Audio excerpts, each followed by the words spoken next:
Voilà, c'est la fin de la journée, la voix est un peu éraillée en ce qui me concerne en tout cas, je vous prie de m'en excuser. Et on reçoit la sémillante Abigail Serran. Merci de venir aussi tard pour 2 livres. Un premier livre qui est à votre catalogue, c'est Les Chroniques d'une maman ordinaire, illustré par Genelle Lotcher. Et puis, on dira 3 mots d'une maison jaune, au plaisir de lire, dont on a au catalogue le livre de Rachel Zuffray. Et je ne sais plus quel autre livre, parce qu'il est trop tard, et 20 invités, ça fait beaucoup.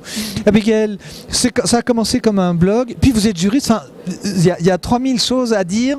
Vous avez une simplicité, mais je crois commencer à comprendre un petit peu la simplicité du rapport que les anglo-saxons ont avec l'écriture. Vous avez un projet, vous publiez, vous êtes auteur.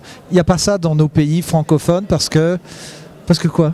Parce que je pense que c'est plus difficile. On a une vision de la culture qui est plus élitiste. On est peut-être un peu moins décomplexé. C'est quoi ? C'est René Descartes, Montaigne Probablement. On est contemplé par des très grands auteurs français qui nous regardent, et puis je crois qu'on regarde ces grands auteurs avec beaucoup d'impression et de respect, peut-être parfois un petit peu trop, peut-être qu'on devrait être un petit peu plus libre dans notre approche. Les chroniques ont été un peu plus libres dans cette approche parce que... Oui, alors ça a commencé au coup par coup, j'allais dire. Ça a commencé complètement au coup par coup, c'est une histoire qui commence pour accompagner la sortie du premier roman. Donc je me dis... J'écris sous pseudonyme, j'écris un livre qui va sortir de nulle part. Je me dis que peut-être ce serait intéressant de familiariser des lecteurs avec le fait que j'écris. Et je me lance dans ce blog en me disant je vais faire 52 chroniques, une année de chronique d'une maman ordinaire. Et au milieu de cette année de chronique d'une maman ordinaire, j'annoncerai la sortie du premier roman. Et c'est ce qui s'est passé. Et puis quand je suis arrivée au bout de ces 52 chroniques, je me suis dit c'est quand même dommage de les laisser... comme ça, suspendu dans un blog, peut-être qu'il serait intéressant. Mais voyons, le monde virtuel n'est-il pas si important? Le papier est là. Ah, moi j'aime le papier. Oui. J'aime le papier.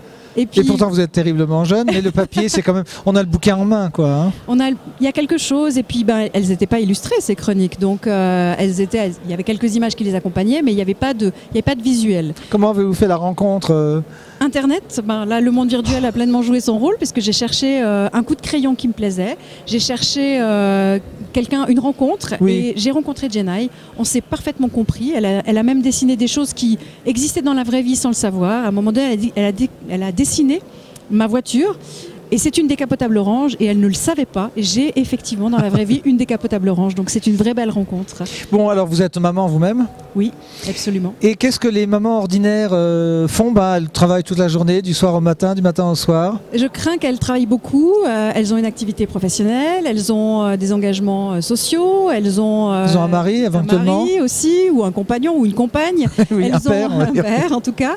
Elles ont beaucoup de tâches ménagères, elles assument souvent une grande partie quand même encore des tâches ménagères. Il faut bien que le frigo se remplisse, il faut bien que le ménage soit fait, etc. Et c'est à elles qu'on fait confiance évidemment, parce que le mari travaille et il ne peut pas tout faire. Oui, alors souvent, je dirais que les papas aujourd'hui jouent un rôle majeur. Peut-être qu'on aurait dû mettre chronique d'un papa ordinaire ou des parents ordinaires. Peut-être. Je vois pas la parentalité. Enfin, je l'ai mis comme maman parce que je suis une maman, puis parce que je parlais de moi et j'ai pas voulu parler à la place de mon mari. C'est bien ça. Ça aurait pu être chronique de parents ordinaires, je crois. Vous faites une chronique, vous faites un blog, vous dites des choses très sérieuses en fait. Parce que sous le ton de l'humour, c'est votre naturel est ainsi, on peut s'en apercevoir, vous remettez un peu l'église au milieu du village en disant ça, voilà, c'est les servitudes, mais il faut prendre de la distance, ou comme Falstaff, il faut savoir rire de soi-même pour... Oui, je crois. Alors j'y crois beaucoup. Ça, c'est la culture anglaise, de nouveau. Oui, peut-être. Je crois beaucoup à l'autodérision, je crois beaucoup aussi au fait qu'on a beaucoup de situations dans lesquelles on dicte notre comportement. On doit élever des enfants polis, bien peignés, bien rangés, aptes à la vie sociale. Et puis on n'est pas toujours dans la position où finalement ça réussit comme on voulait. Et je crois qu'il ne faut pas dramatiser. Il faut juste se dire que voilà, on n'a pas forcément réussi, mais on peut en rire, on passe des bons moments. Et puis finalement, on essaye tous de rendre nos enfants heureux. Mais dans les réussites éducatives, on n'y arrive pas toujours exactement comme on avait prévu. Bon, on va voir si on se reconnaît. On me fait signe que les 5 minutes sont atteintes. On va faire un deuxième sujet. Je fais commencer l'autre sujet en lisant un petit extrait où tous les parents qui nous regardent devraient se reconnaître normalement.